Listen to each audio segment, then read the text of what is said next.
good morning, good afternoon, or good night, whatever time it is that you're checking in on us here. This is Jim Watts with the Tulsa World. I'm here with the lovely and talented Grace Wood. And we are two-thirds of the Tulsa World scene staff. The lovely and talented Jimmy Trammell is on holiday this week. But we're here to tell you what we have coming up in the lifestyle and entertainment beats for the Tulsa World, available at fine news sellers everywhere, your better convenience stores, and online at tulsaworld.com. It is the holidays, and it is a time of entertaining. And I believe, Grace, you've been investigating ways to do that with a little flair. Yeah, so my feature story for this Saturday is all about kind of how to create like a really great atmosphere for a holiday get together. You know, the holidays mean that a lot of people are kind of tasked with entertaining large groups, like whether you have family coming from out of town or friends or things like that. So kind of creating a great party atmosphere, as well as like a beautiful tablescape if you wanted to have like dinner or hors d'oeuvres or something like that. And then I kind of touch on a little bit as well, kind of creating like beautiful Christmas flower arrangements and centerpieces and things like that. So yeah, I spoke to Annie Brady, who is the owner of Magpie Soiree Supplies, and she just kind of gave all kinds of great advice for hosting a party, really touching on the fact that, you know, it doesn't have to be like a costly affair. You know, you don't have to break out the fine china or go necessarily buy like a bunch of new stuff. Like,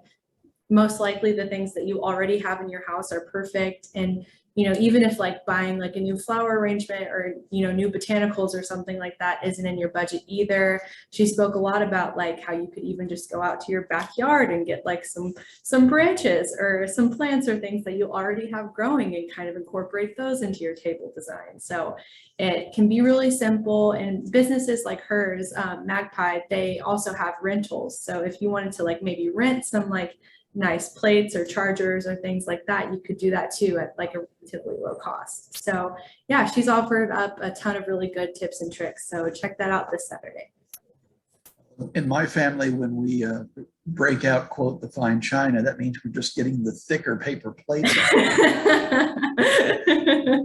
Me too.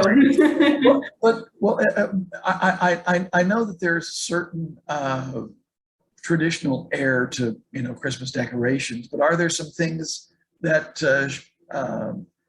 she discussed with you that are perhaps trending for this year, or is it just kind of it's always just ways of rearranging the classical bits and pieces? Yeah, a little bit of like rearranging. She spoke a lot about like the importance of like candles, and like, you know, maybe breaking out like a cool like candelabra or something like that. And also like a lot of vintage pieces are kind of having a moment right now. A lot of like young people too are kind of turning to vintage. So if you wanted to maybe source like some really cool vintage glassware, I have some behind me that I picked up from a thrift store. You could get like 20 glasses for like $10. So you could pick up something like that that would really jazz up your tablescape. So it's just kind of incorporating like both new and old things, but it doesn't have to break the bank necessarily. So. Okay.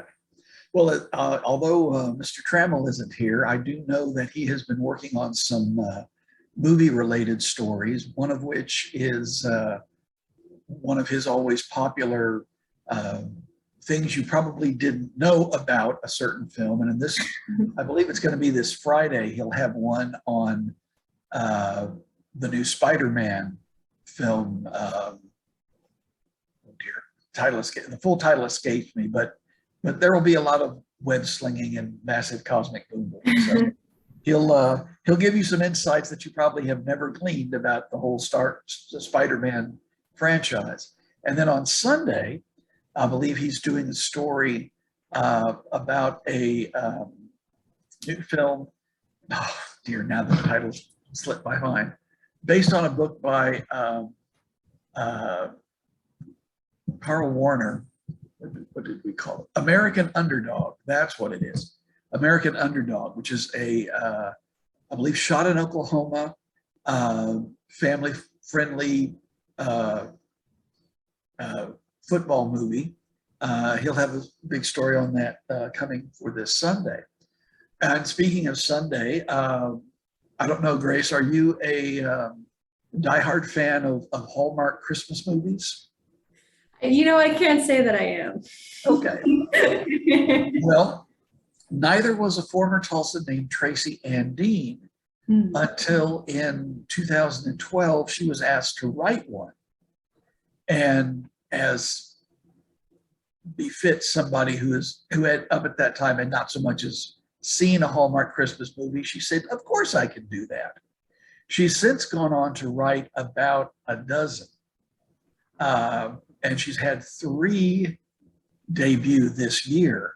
But she's also published her first novel, which is called So This Is Christmas. It is aimed at more of a teenage reader audience, although it's not,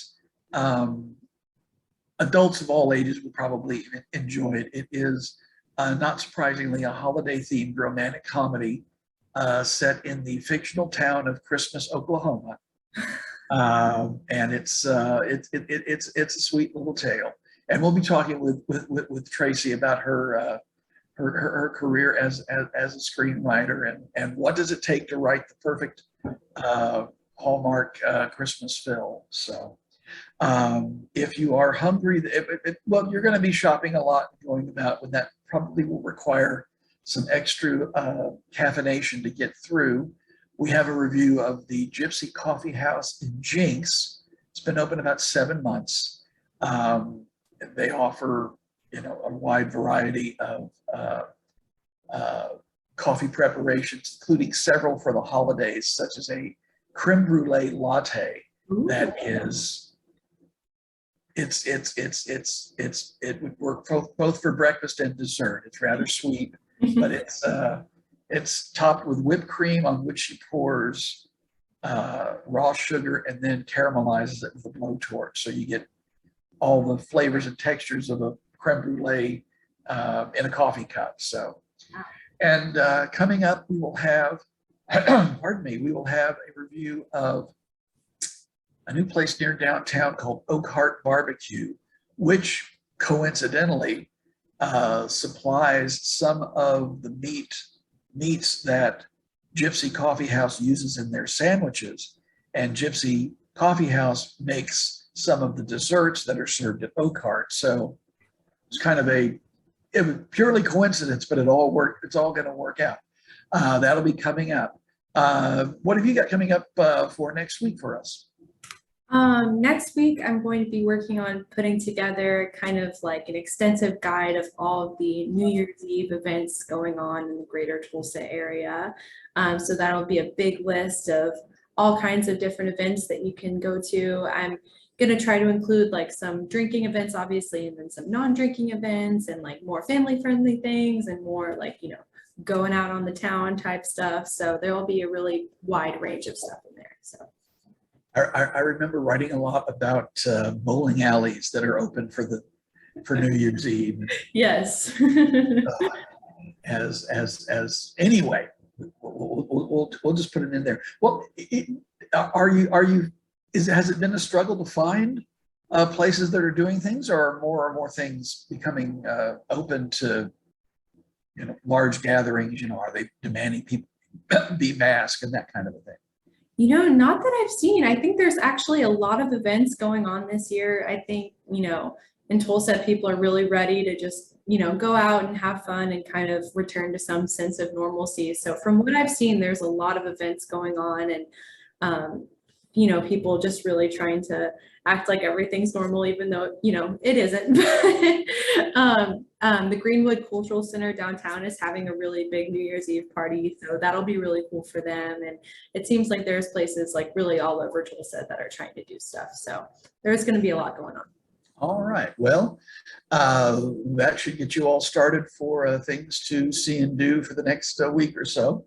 Mm-hmm. We want to thank you for sticking with us for as long as you have, and we will gladly see you later. And good night, Miss McIntosh, wherever you may be. Bye. For more information, you can visit tulsaworld.com.